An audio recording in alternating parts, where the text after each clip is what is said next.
सवाल है प्रधानमंत्री के। राहुल गांधी आज प्रेस कॉन्फ्रेंस कर रहे थे, उन्होंने कहा कि भाजपा और आरएसएस इन दोनों लोगों के मित्रों का धन्यवाद देता हूं, ये लोग मेरा मार्गदर्शन कर रहे हैं, मेरे ऊपर हमला कर रहे हैं, मैं इन्हें अपना गुरु मानता हूं। गुरु मानना है तो नागपुर जाना चाहिए उनको।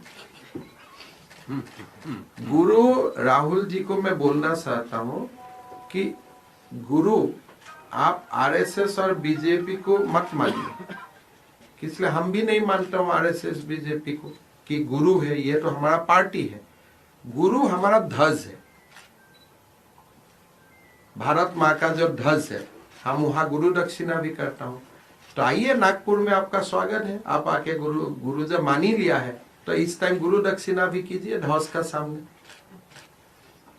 कमलनाथ ने भी बोला है कि उनके हिसाब से 2024 में विपक्ष का प्रधानमंत्री का कैंडिडेट राहुल गांधी होगा। देखिए, विपक्ष का कैंडिडेट राहुल गांधी भी हो सकता है और जितना बड़ी नेता है सारे विपक्ष का कैंडिडेट हो सकता है, उसमें तो बीजेपी का कंट्रोल नहीं है। लेकिन बीजेपी का और देश का कैंडिडेट नरेंद्र मोदी है।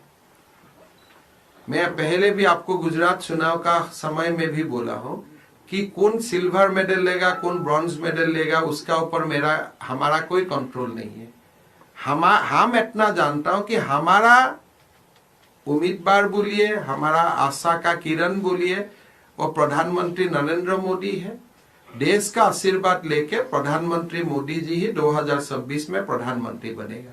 उम्मीदवार कोई भी बने, आपत्ति नहीं है। प्रधानमंत्री नहीं बनेगा, प्रधानमंत्री मोदी बनेगा। उम्मीदवार आप भी बने, क्या आपत्ति है? पायल जी भी बन जाए, उम्मीदवार में कोई आपत्ति नहीं है। तो आप पूछ लीजिए राहुल जी कब नागपुर आते हैं ध्वज को प्रणाम करने के लिए। रहेगा साथ में। सर, क्या राहुल गांधी जाएंगे नागपुर तो आप लोग स्वागत करेंगे उनका? नहीं, देखिए, राहुल गांधी जी ने बोला है कि मैं बीजेपी और आरएसएस को धन्यवाद देता हूं, गुरु मानता हूं कि वो हमारा मार्गदर्शन करता है। तो आप तो जानते हैं, गुरु तो ऐसे स्टेटमेंट में कोई मानते हैं। गुरु मानना है तो आप आके हमारा भारत माँ का ध्वज को प्रणाम कीजिए, गुरु दक्षिणा दीजिए और आप आगे बढ़िए स्वयं सेवक का रूप से। क्या आपत्ति है? संघ का द्वार तो सबके लिए खोला है और संघ में किसी को स्वागत नहीं किया जाता है। संघ में लोग जाते हैं निष्ठा को लेकर। यहाँ में स्वागत नन स्वागत और कोई शादी नहीं होता है। आप जाते हैं वहां में, अगर आपका मन, आप सचमुच गुरु मानते हो तो आप जाएगा वहां में, जाके आप गुरु जी का समाधि में, डॉक्टर जी का समाधि में आप प्रणाम करेगा, ध्वज को प्रणाम करेगा, हो गया आपका गुरु। ऐसे आप स्टेटमेंट में गुरु मानने से कैसे होगा?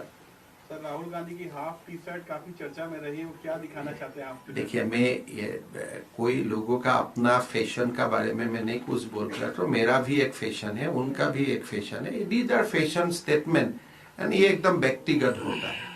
अगर राहुल जी का fashion statement half T shirt होता है, मेरा फैशन स्टेटमेंट हो सकता है लंबा शर्ट का होगा। तो दीज आर फैशन स्टेटमेंट, उसमें क्या बोला जाएगा? लेकिन वो कह रहे हैं कि हम ठंड से नहीं डरते, इसको दिखाने के लिए हम पहन रहे हैं। चलिए तवांग में आप कितना, भारत का कितना लोग ठंड से नहीं डरता है, कितना लोग का कांग्रेस का शासन के लिए 60 इयर्स भारत में कितना गरीब है, एक ठंडा का समय में कपड़ा नहीं मिलता है। तो ये देखिए, ये सब बात इतना ही है कि भारत में बहुत गरीब बच्चा है, बहुत गरीब माँ बाप है, जिसको पहनने के लिए कंबल भी नहीं है, स्वेटर भी नहीं है, और उनका वो कंपल्शन है। आपका है लेकिन आप नहीं पहन रहे, आपका वो फैशन स्टेटमेंट है। तो एक फैशन स्टेटमेंट और कंपल्शन का बीच में डिफरेंस होता है।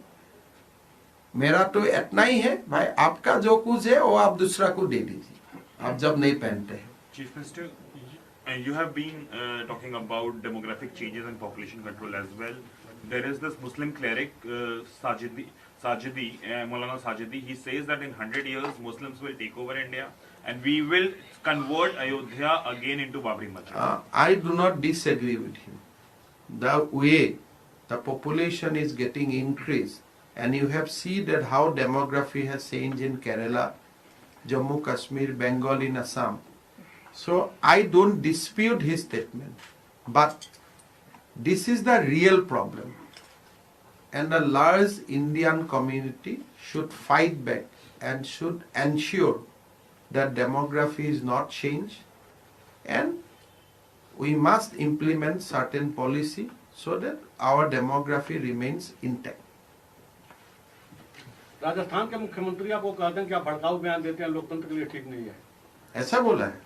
मेरा एक भी बयान भड़का वाला है?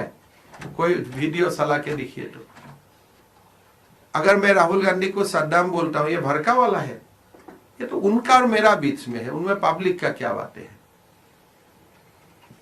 एक कौन सा मेरा बयान भड़का वाला है? मैं तो कभी जाति को लेके भाषण नहीं देता हूं, मजहब को लेके नहीं देता हूं। मैं खाली सबका साथ सबका विकास, एक माँ का एक ही हस्बैंड होना चाहिए, और दूसरा आप व्हाट्सएप में डाइवोर्स मत कीजिए, कानूनन डाइवोर्स कीजिए। इसमें भड़काव कौन सा है? आप बोलिए, आप ही बोलिए।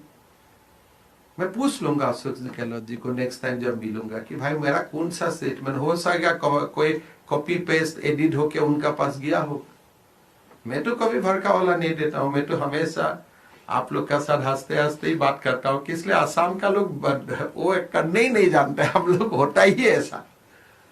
हम लोग तो बिहू जानता हूं, हम कहाँ भड़का वाला बयान, हम लोग जानते ही नहीं वो सब। आप अभी कुछ बोल देगा, मुझको डांट लेगा तो मैं चुपचाप गुवाहाटी चला जाऊंगा। क्या है, हम तो इतना हम लोग का आप लोग जगह दिया है तो यहाँ आया हो। सर, AIUDF के मेंबर ने प्रेसिडेंट की इंटरवेंशन मांगी है जो इवेक्शन ड्राइव हो रही है आसाम में। करना चाहिए। हम तो हाई कोर्ट का निर्देश अनुसार हमारा एविक्शन ड्राइव होता है कि आप फॉरेस्ट क्लियर कीजिए, VGR PGR कीजिए। वो हाई कोर्ट और सुप्रीम कोर्ट का निर्देश का ही हम लोग पालन करते हैं। अगर presidents can interfere with that, it is good. मुझको तो अच्छा नहीं लगता है एविक्शन करके, बट अभी Guwahati high court has given me instruction कि आप ग्वालपाड़ा का पूरा फॉरेस्ट को आप क्लियर कीजिए, एविक्शन कीजिए। अगर through presidential intervention that order can be stayed, मेरा कुछ प्रॉब्लम नहीं है। मैं तो एविक्शन, किसी को एविक्शन करके किसी को अच्छा लगता है क्या? करना पड़ता है कानून। जब मैं CM का कुर्सी में हूं, अगर आपका VGR PGR किसी ने एनक्रोच किया है, अगर आपका फॉरेस्ट किसी ने एनक्रोच किया है, अगर किसी ने आपका 17 मंदिर का जमीन एनक्रोच किया है, तब तो आपको करना पड़ेगा। This is the job of a chief minister. अगर कोई थ्रू प्रेसिडेंशियल इंटरवेंशन मेरा पास कोई ऑर्डर आ जाते हैं कि आप ऐसा मत कीजिए, and we will ensure that you will not be contempt of court, ठीक है, मेरा क्या प्रॉब्लम है? There are expected cases that COVID will again increase in certain areas. What are the steps that the government is taking? My own view is that government of India has taken adequate step to aware people and protect ourselves from any kind of outbreak. I have seen many articles which says that Indian vaccine is much more stronger than Chinese vaccine. So I am sure that because of Atmanirbharshil Bharat and our own indigenously developed vaccines, we should remain safe. That is what I pray and I hope. Thank you.